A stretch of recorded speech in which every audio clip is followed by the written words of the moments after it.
Hi everyone, welcome back to Books and Beats. Today we're going to be diving into this book, Sabrina and Corina. It is a collection of short stories authored by Kali-Fajardo Anstine. If you want to read the book, the copy that I have is 212 pages, including acknowledgements. On Audible, if you'd like to listen to it, it would be 7 hours and 19 minutes. And the book was originally published in 2019. I'm going to read the blurb, which goes like this.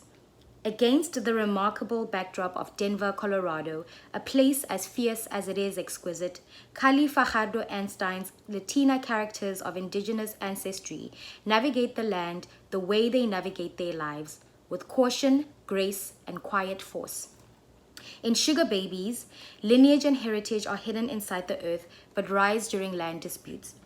Any Further West follows a sex worker and her daughter as they leave their ancestral home in southern Colorado, only to discover a foreign and hostile land in California. In Tommy, a woman is released from prison and finds herself in a gentrified city that is a shadow of the one she remembers from her childhood. And in Sabrina and Corina, a Denver family falls into a cycle of violence against women, coming together only through ritual. Sabrina and Corina is a moving narrative of unrelenting feminine power and an exploration of the universal experiences of abandonment, heritage, and an eternal sense of home.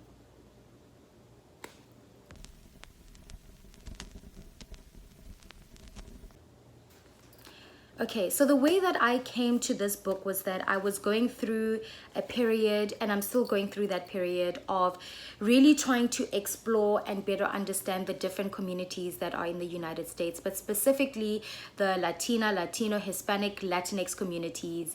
And a big part of that is because if you live in New York, you will realize that there's a big Spanish-speaking community or Hispanic community, and I felt really distant from that community because I didn't understand the community and I hadn't taken the time to do so. And so this was one of the books that I bought in an attempt to try and understand some of, that lived experience, which I imagined was similar to mine. The other thing about this book is that it's a collection of short stories, and I feel like I don't own many books that are short stories, and I really wanted to give it a chance, give it a try and actually commit to the book. This book has 11 short stories, and I feel like the amount of stories was just right. The length of each story was just right. One of the things that really stood out to me about the writing style was that I never felt manipulated into feeling anything. I never felt like I was being forced to see things a certain way. I also felt like the author did a good job of ushering me into the lives of the people that we read about, the characters that we read about, and I felt very much in control of how much I wanted to invest and how much I didn't want to invest. And that's very rare. Usually I feel like when I read a book, I'm like in the book and I don't really have a choice of what to feel, which is fine because sometimes you just want to be taken on a ride. But with this book, I don't know, I feel like the way that the reading experience was, I just felt like I was gently being invited into understanding the lives of the people that I was reading about.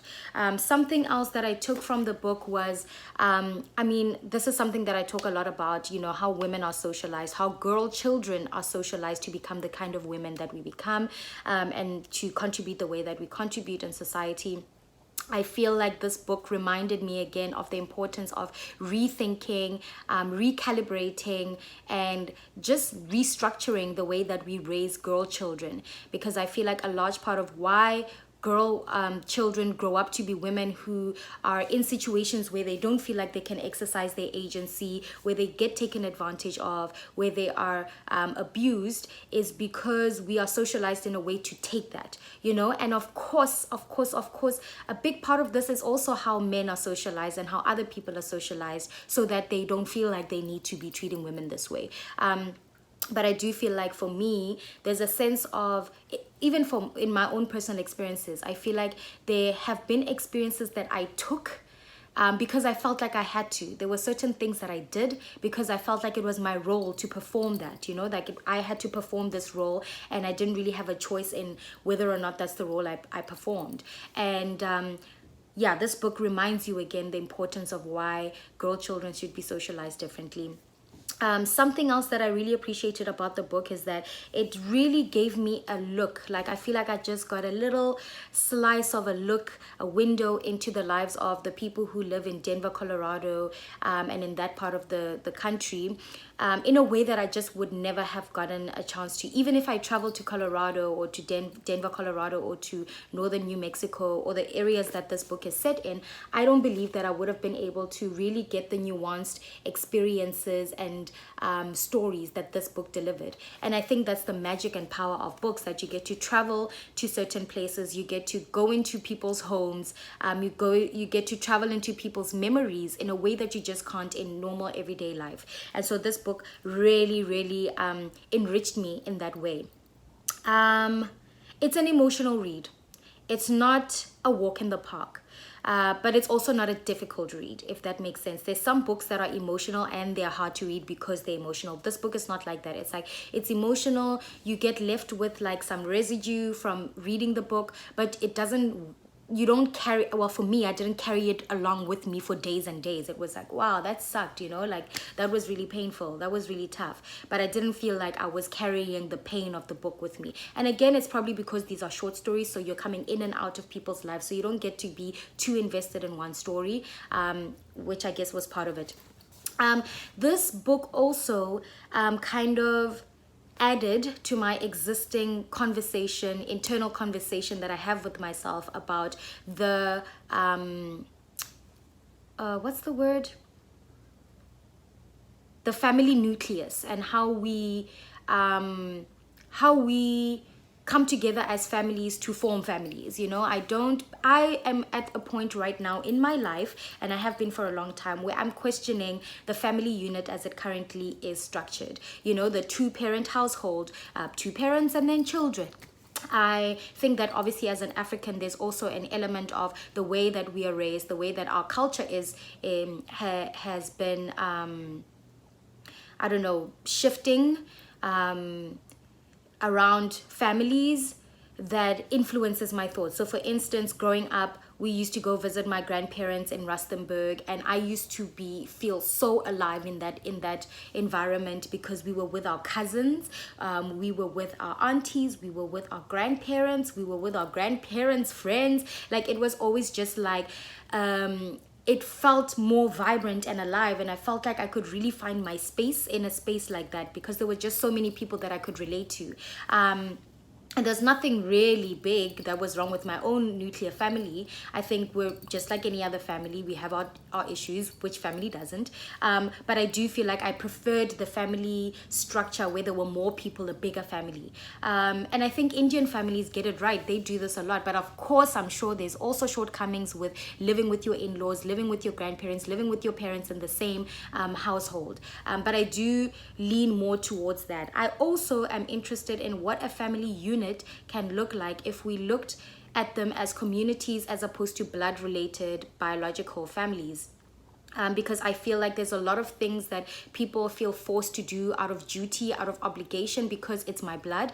And I'm really questioning that concept in general. I've seen a lot of people go through some really painful, abusive experiences at the hands of, it's my family though, so I have to do it, and I think this book also brought again to the forefront why the family structures as they currently are need some work. They need some work.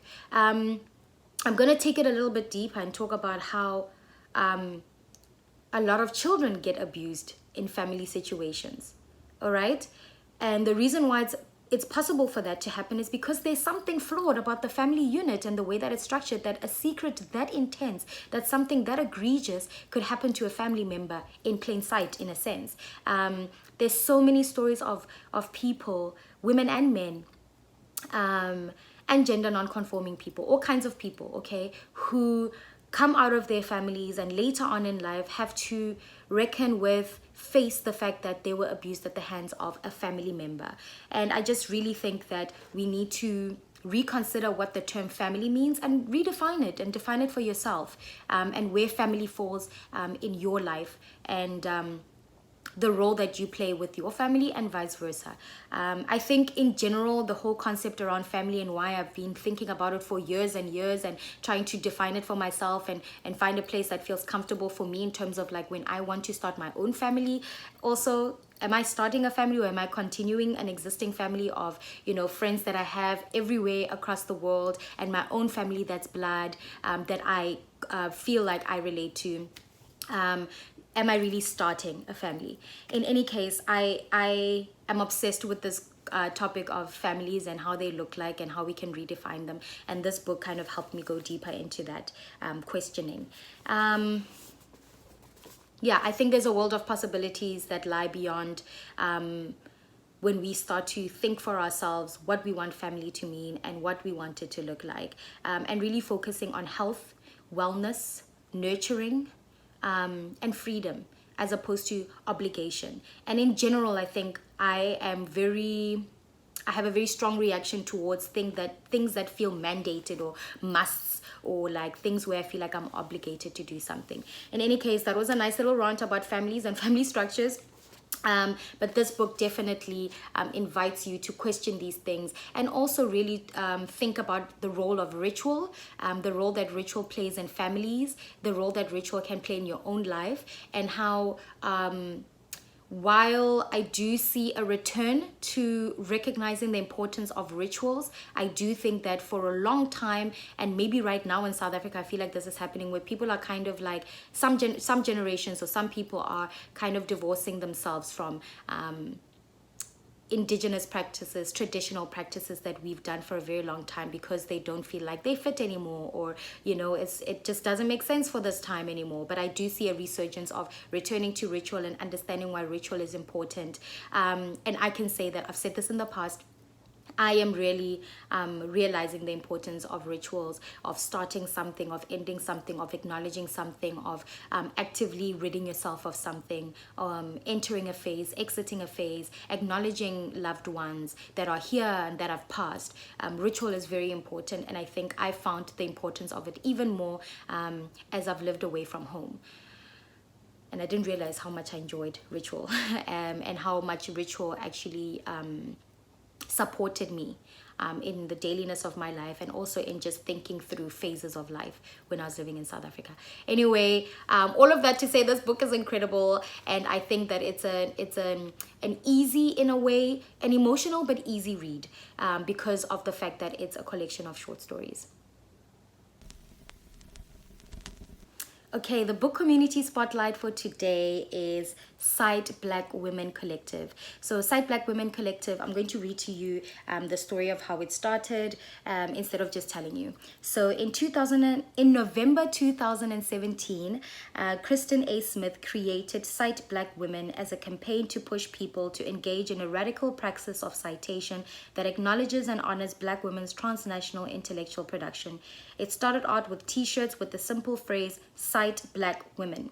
The idea was to motivate everyone, but particularly academics, to critically reflect on their everyday practices of citation and start to consciously question how they can incorporate Black women into the core of their work.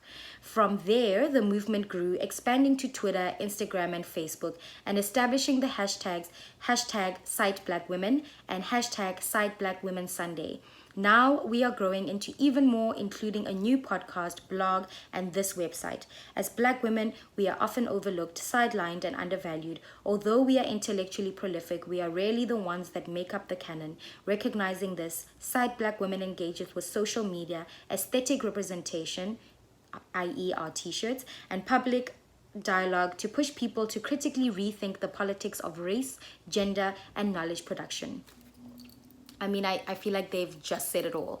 I think this speaks to the importance of citing Black women, recognizing the work that Black women do. I think that in my experience in academia, I've constantly felt dissatisfied by how many Black women we read, or even people of color in general. I always felt like we had to fight to have certain books in the syllabus or included in the curriculum. And so this is a lovely way to say, okay, academia, do your thing, that's fine, but we're going to give you as in everybody, a space that you can come to where you can be more intentional about Black literature, Black knowledge production, specifically by Black women, and giving credit where it's due. Giving credit where it's due. Yeah, I think the work that they do is incredible. Definitely listen to the podcast. Definitely visit their website. They have a lot of things that they do. And that's the book community spotlight for today.